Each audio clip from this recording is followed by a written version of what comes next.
Hey guys, it's Brian with the Horror Experience back with you, and I noticed that my popcorn burn is actually showing up quite a bit more on video than it does in the mirror. I was actually popping popcorn yesterday using a air popper, which I haven't used in years, not since I was a kid. And I grew up with an air popper where you just pour the popcorn kernels into this swirling thing, and you have a nozzle at the top, and as it just uses hot air, and the popcorn just goes through the nozzle and into your bowl. You're not using any oil or butter or any of that stuff. However, you can put all that stuff on it later. So it really doesn't matter, I guess. A little less messy. But anyway, a piece of hot popcorn popped out, and I put it in my mouth right after it came right out of the air popper, and it was still just blistering hot, and it burnt my lip. Believe it or not, it's not a canker sore. And it doesn't hurt or anything, it just looks bad. Anyway, a little horror talk. To start with, get ready for my new series that I'm going to be covering, hardcore horror, which I'm going to be calling Dark Corners. And we're currently and still working on the studio right now. You can hear things moving around, plus I've got a movie going. I'm not going to tell you what it is, because then I'll get flagged for a copyright, even though they probably use the music and everything anyway on YouTube. I never could understand all of this copyright shit.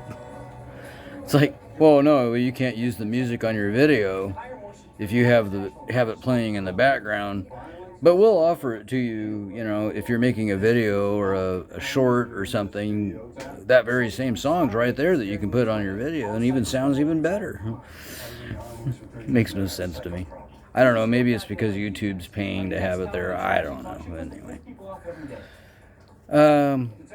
So get ready for that series. We're going to be covering some really dark movies, and many of which are in my collection. I think I told you the story. Maybe I haven't. I don't remember if it was Facebook or on here that I mentioned it, but there was an old video store that had been here for years. It was a mom and pop video store that sold primarily pre-owned DVDs and DVDs and Blu-rays and etc. And anyway,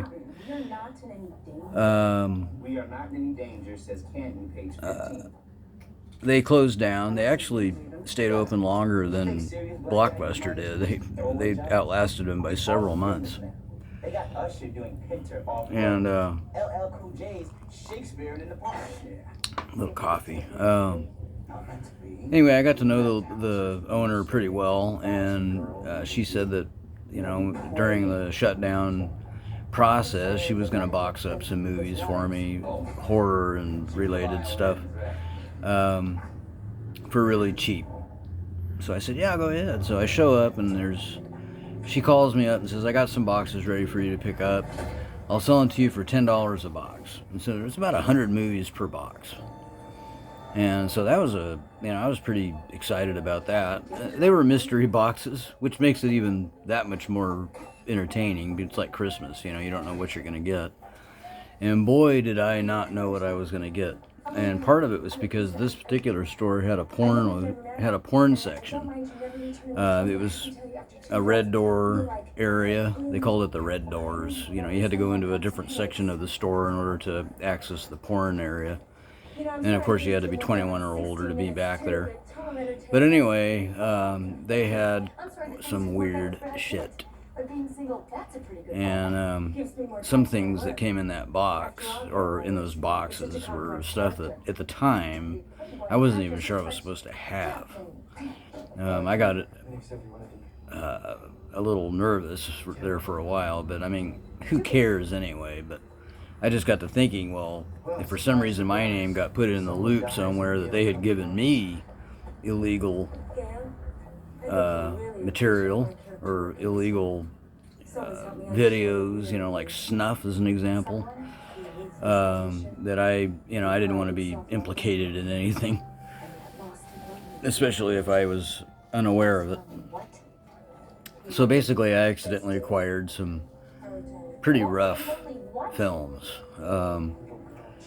Some were unmarked discs that were obviously burnt, and unmarked envelopes that made me a little nervous because they had footage on there.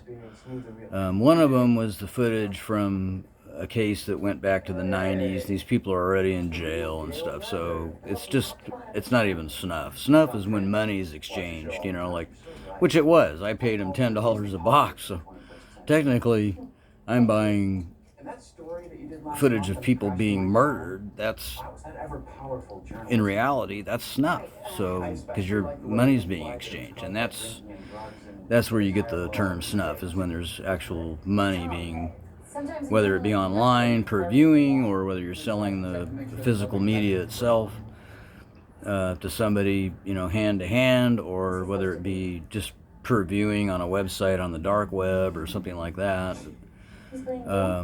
That's snuff. But this wasn't that at all. It was just, it was an old case of a woman who had killed her husband and her boyfriend, and she was cheating on her husband, who happened to be abusive, so he probably deserved everything he got. But anyway, they dismembered him and did some just awful things with his body parts, including his private parts. And some of you might have remembered that. There was a time on the internet that you could look up this stuff and there'd be a full video there, completely uncut. Those times have changed. I mean, even more recently it's changed. Like sites like Best Gore and stuff like that are gone. I mean, you can't even, it's hard to even find footage of any of that anymore unless you get on the dark web, which I used to have access to years ago, but that was only because I was in investigations and we used it for investigative purposes and not for buying stuff. But we were actually looking for people, missing people, people that might have been kidnapped and that kind of thing, and might have been sold on the dark web, in the human trafficking area. And if you think I'm kidding, if you think this stuff doesn't happen, you're completely wrong. It does happen. And are there red rooms? You bet your ass there is. Whether it's faked or not is to be determined, but some of them are real, some of them are not. Some of them are just good special effects, And then you got what they call hurt porn or hurt core, where people are injured. However, this is legal, completely legal, as long as it's adults and they're both consenting.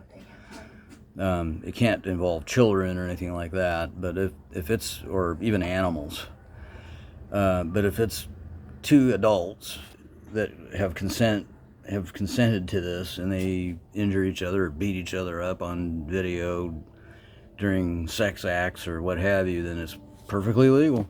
And you can sell it online and nobody can do anything about it, at least for now anyway.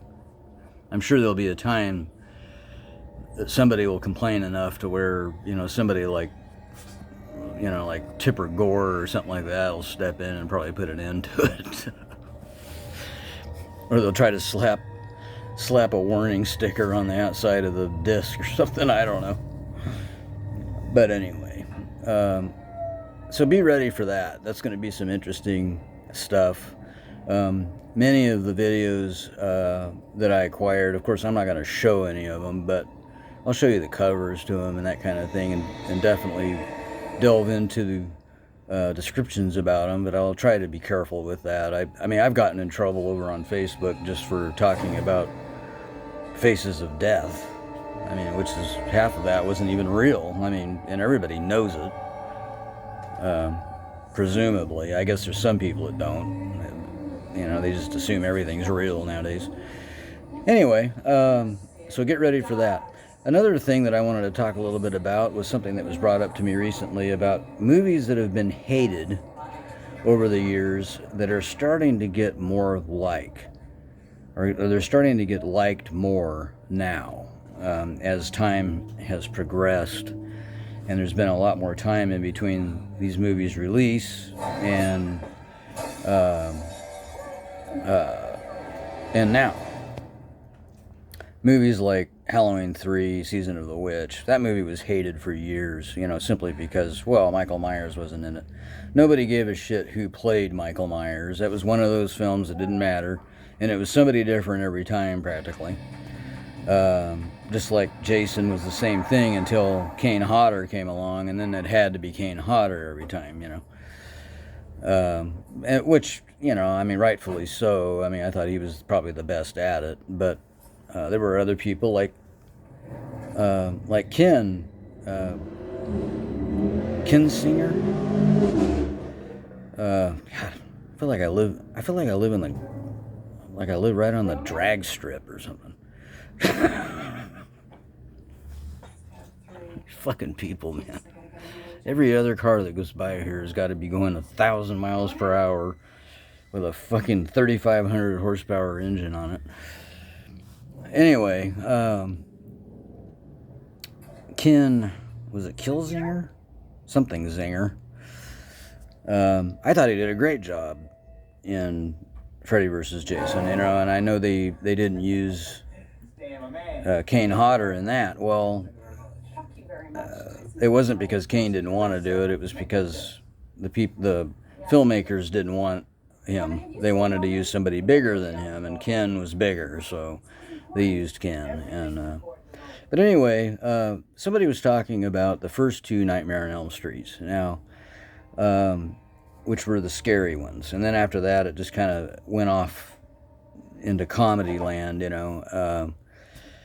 Which it did until you got to where Wes Craven comes back for a new Nightmare. But other than that, I thought the first one and the second one were definitely, out of the originals that had Robert Englund in them, were the scariest. Until you got to the 2010 film.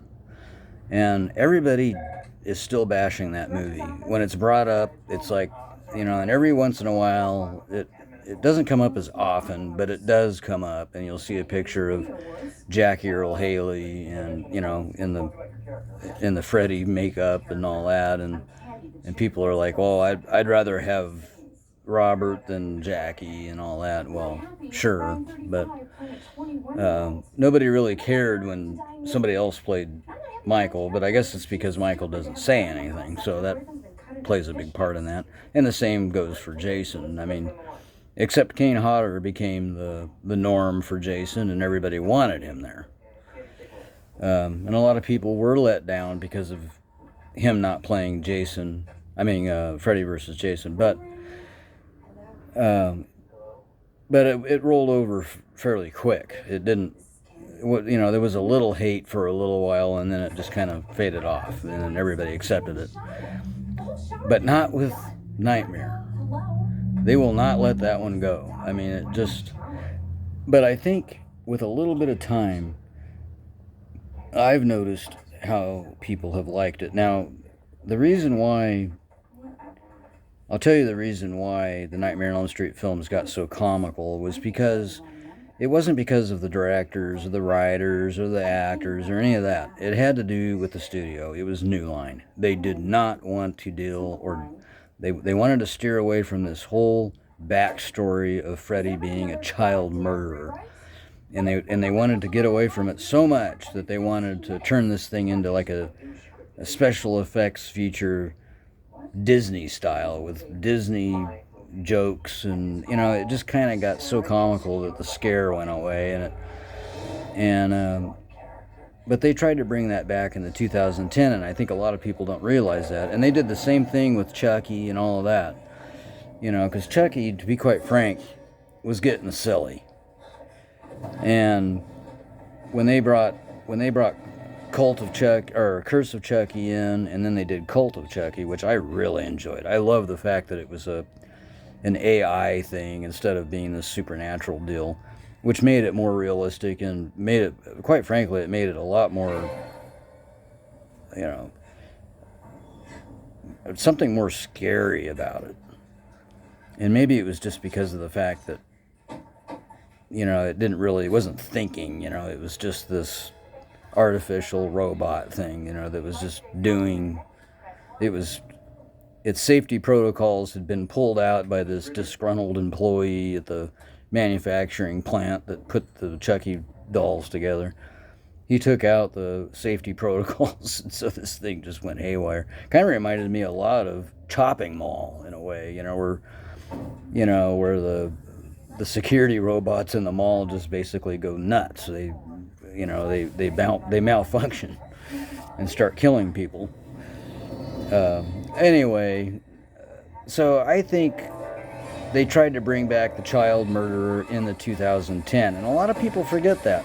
Now, the only complaint that I had with Jackie Earle Haley was the fact that he was very short, and which made him a little less intimidating in that category, or at least in that area, as far as his height.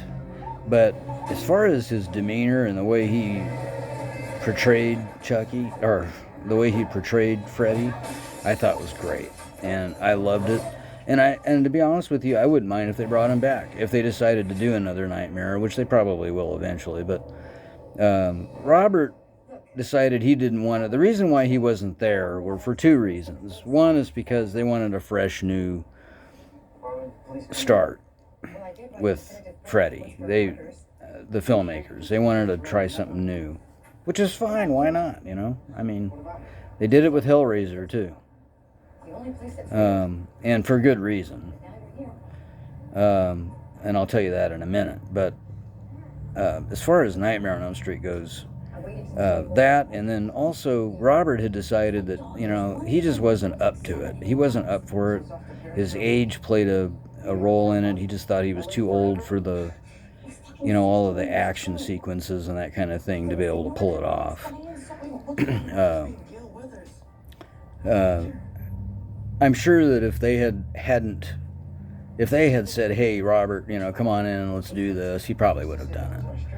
But he said that it was because of his age and that kind of thing. But the filmmakers did want a fresh person in there, and I like Jackie anyway. I've liked him in The Bad News Bears is where I became familiar with him. He's always had that weird, sinister face anyway, that kind of just this blank, I call it, kind of the Slender Man looking face. It's just this pitted, blank face, kind of, but I thought it was perfect for Freddy. I mean, when you add the burn makeup, and then of course they did some CGI touch-ups to his face as well, but I thought he did great. And he didn't play games, and he didn't tell a bunch of jokes, and he just killed and told you, what he was and why he was there, and get down to business. And they dabbled in the backstory, the child murderer thing, and that, which was what New Line wanted to stay away from because they thought it was too controversial. Let's stay away from that child murderer thing. We don't want to involve that. Nowadays, you'd have the same problem, but probably even more so. So unless you're an independent filmmaker, if you're working for a major studio, they're just going to say, "Nope, sorry, pal, we're not going to let you do that. We're not going to put that on our name." So another one was Hellraiser. You'll notice that when they did two newer movies, when they did Revelations, they used a guy, was it Stefan Collins? Was it Stefan Smith Collins, I think was his name, the guy who stepped in for Hellraiser. Now, there were reasons why this happened, and a lot of it had to do with the director. And the director did not want to work with Doug Bradley. And the reason why was because Doug, and I'll tell you this right now, Doug is not the easiest person to work with. And by now, he was already set in his ways, how he wanted to act and how he wanted things to happen. And it was obvious that he was going to give the director, you know, a bag of shit for, every turn during the making of this movie. And every director that works with anybody that's hard to deal with or gets argumentative about something it makes making the movie a nightmare. And they just avoided it. We don't want to have anything to do with it. So really, they just doused him and said, well, it was just creative differences, and which is exactly right. But otherwise, I thought the guy did a great job. I thought Collins, or whatever his name was, Stefan Collins, I think, or something along those lines. I thought he did a great job, and I enjoyed all the gore and all the fun in it. I thought even more so than the movie after that, Judgment, which had Paul Taylor in it, who I actually know him. I thought he did an okay job, but to be honest with you, out of the three people that have played Pinhead, Paul Taylor was my least favorite. I hate to say that, Paul, and forgive me, but I'll take Stefan and Doug any day. But here you have the same exact problem. I think the director had worked on lots of the special effects throughout the Hellraiser franchise, and he wanted to do something really big, make it almost an X-rated. But I think a lot of that didn't happen. But anyway, it was the same thing, creative differences. He knew that he was going to do nothing but argue with Doug, and he just said, no, we'll just go with Paul Taylor, Paul Taylor did okay. I'm not gonna throw it away, but the movie came out and then it went away. I mean, it was just like a shooting star, it just, and that was the end of it. It wasn't anything, people hardly talked about it, but then again, nobody really complained about it. They didn't complain like they did with Robert Englund, being replaced. So, but I think all of these movies are going to start seeing more likes as you go on. Even the Friday the 13th, 2009. I liked the movie. I thought it was fun. I don't give a shit what anybody says. It was a fun movie. You got to like the movie for what it is, not just because somebody's not in it. I don't get hooked on actors anyway. I just don't. They can come and go and drop dead and do whatever, and it don't mean shit to me. I'm there for my entertainment. What happens to them, or whether they decide they're going to be in it, or whether the filmmakers decide what they're going to do, it don't mean nothing to me. As long as it's a fun movie, I'm happy. I'm not going to jump on this bandwagon of hating something just because everybody else does, and that's really what it is. That Nightmare on Elm Street 2010 hatred really was a bandwagon. It's just everybody jumped on this. Oh, I hated that movie. I hated that movie. Well, it's just copycatting. Deep down, a lot more people liked it than they're willing to admit. Believe me, I'm one of the few that's willing to admit it. In fact, when I admit it, more people admit it, that they liked it. So, I'm not bragging or anything. I'm just telling you that I don't give a shit whether you like me or not. It makes no difference to me. I couldn't give a rat's fucking shit. But whenever I mention that I liked the 2010 Nightmare on Elm Street, everybody jumps on the bandwagon and says they liked it.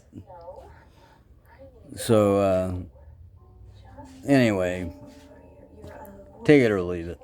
But I think a lot of these movies that have had hatred, like Halloween 3 did for years, And then everybody started trying to hate. They tried, but they failed. They tried to hate The Thing when they did the prequel because they thought it was a remake. They didn't put two and two together when they watched the movie that it was really just, it's just a puzzle piece that fits right in to the back end of John Carpenter's film. I mean, it just fits into the back end of it as a prequel. So it's what happened prior to John Carpenter's film, and so it's a film on its own. It's not a remake or any of that. And a lot of people, accuse it of having way too much CGI. Well, it had a lot less CGI in it than you would think. When you watch the making of it, which you don't get when you stream stuff. That's why I hate streaming, because you don't get the inside scoop on anything. You don't get special features like you do on physical media. It tells you, it shows them making the practical effects. It shows you making the monsters. It shows, So yeah, there was some CGI added. A lot of it was just fire effects, believe it or not. And then in smoke and stuff like that. But as far as monster effects and all that, that was mostly practical. So, and they stayed true to the Norwegian thing where they used Norwegian actors. But anyway, that movie ends up being liked a lot more now because people finally stop being stupid and they realize, oh, it's a prequel. Okay, well, then it's a good movie. They can love the movie all they want, but there's just something there that they don't, some little pinhead thing that they disagree with, and it ruins the whole thing for them, like not having Robert Englund, So fucking what? Who cares whether Robert Englund's in there or not? If the movie was good, it's good. I mean, I don't give a shit about Robert Englund. You think Robert Englund gives a shit about me? No. I don't know. I have nothing against Robert Englund. Believe me, he's a nice guy and he's an amazing actor. At any rate, I just want to make sure that people enjoy something because they enjoy it, and stop lying to themselves. Just because somebody else doesn't like something doesn't mean that you have to dislike it, even if you like it. That's kind of the new age thing now. Jump on bandwagons. Be different, be yourself. Be yourself. Don't be one person over here and something else over here. That's one of the things that Christianity drives me nuts. You got Christian horror fans where they play church over on their homepage, and then they're over here cussing like a goddamn sailor and watching satanic movies and stuff like that. And then they go back over to their homepage and go play church, And you can see both sides of it. You're just like, God, what a fucking fake, Just be yourself. Just be yourself. That's one of the reasons why I choose not to be part of any of these religions. Because, first of all, I'm not going to pretend to be something I'm not. And I don't give a shit who you are. You're not going to fucking love your goddamn enemies. Okay? It's not going to happen. I don't care who you are. There's no such thing. When you find somebody that loves their fucking enemies, you let me know. Alright? I mean, Jesus Christ probably loved his enemies. But that's Jesus Christ, and he's not us. So, if he was God in the form of a man, then he's not a human being. So, he's got the jump on the game. We're not capable of, if I don't like something, I kill it.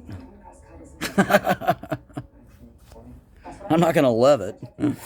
What do you want me to do? Kiss the cockroaches? Alright, guys. Enjoy the movies out there, even if they're hated by the majorities. If you liked it, make it known. Don't be afraid to tell people. Alright, and enjoy the new series that's going to be coming up, Dark Corners, once I get finished with the Scream films. Finishing up Scream 3, moving on to 4. I'll probably be skipping 5 because I just watched that, and then moving on to 6, which I haven't even seen. So I just picked that up recently. And also I've got the Halloween 2 movies, Halloween Kills and Halloween Ends on the way. I haven't seen either one of those either, even though they're hated. I may like them, and I will give you my reviews on those when I watch them. Alright, guys, we'll talk to you soon. See ya!